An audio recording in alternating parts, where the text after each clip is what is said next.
gauzak serio, marmitako bat. Buah. Osea, Txitxarro eskabetxatu, marmitako bat. zeintzuk diez, errezeta osagaiak, Javi? Garrantzitsuna, arraia, txitxarro bat, eta hau eskabetxatzeko beharko ditugunak, porrua, azenarioa, tipula, paratxuria, piperrautxa, olioa eta ozpina. Usaina Eskabetxe, badago, sekulako Buah. dauka. Sekulako usaia dago hemen. Bai. Eta bigarrena, marmitakoa bere hortan prestatzeko oinarria, tipula, piperberdea, patatak, txorizero mamia, ardo txuri pikin bat, eta arrai ontatikan atako duen salda pikin bat. Horrekin, marmitakoa prest. Lehen da biziko, pausua egatxak kentze izango da. Nik uste zait, buelta eman eta gure batzukin atzetik. Lehenengo pausua behitu, burua gurutzen, diagonalen, taka.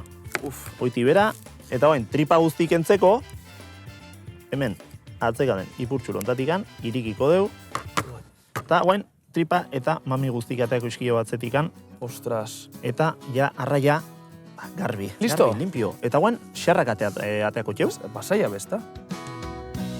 Seiko deu, behitu, lehenengo pausua gure txitxarroa eskabetxatzea da.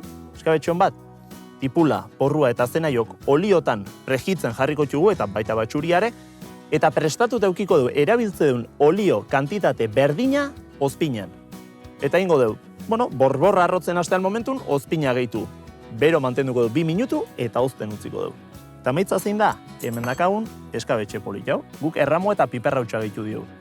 Beitu, baina hemen gehien interesatzen zaiguna, saldatxo hau da. Hemen saldatxo, salda, zoragarri hoi.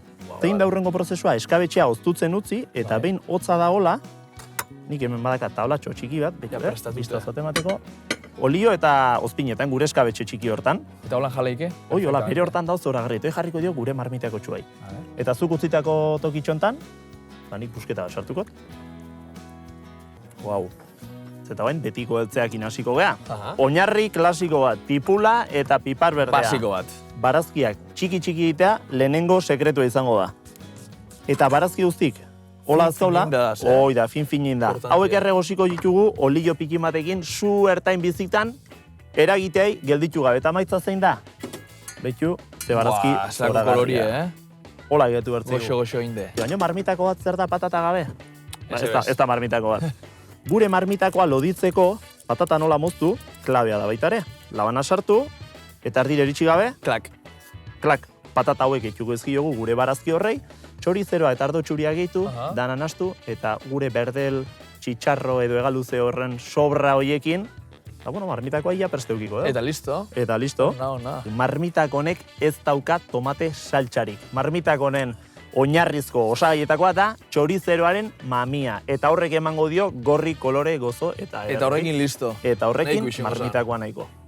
Eta patata prest daun momentun zutik ertzen, reposatzen utziko du pikin bat, eta ja gure eskabetxa, gure txitxarroak gitzeko momentu izango zen. Platereratzeun momentu berean. Gainetik gota, hola. Gainetik jarriko dio, salda pixka jarriko dio hemen. Honek emango dio kontraste oso polita. Marmitakoa berez gozoa da, eta honek beste bisitasun bat emango dio. Hortxe jarriko dio. Txaka, txitxarro eskabetxatu, marmitakoa.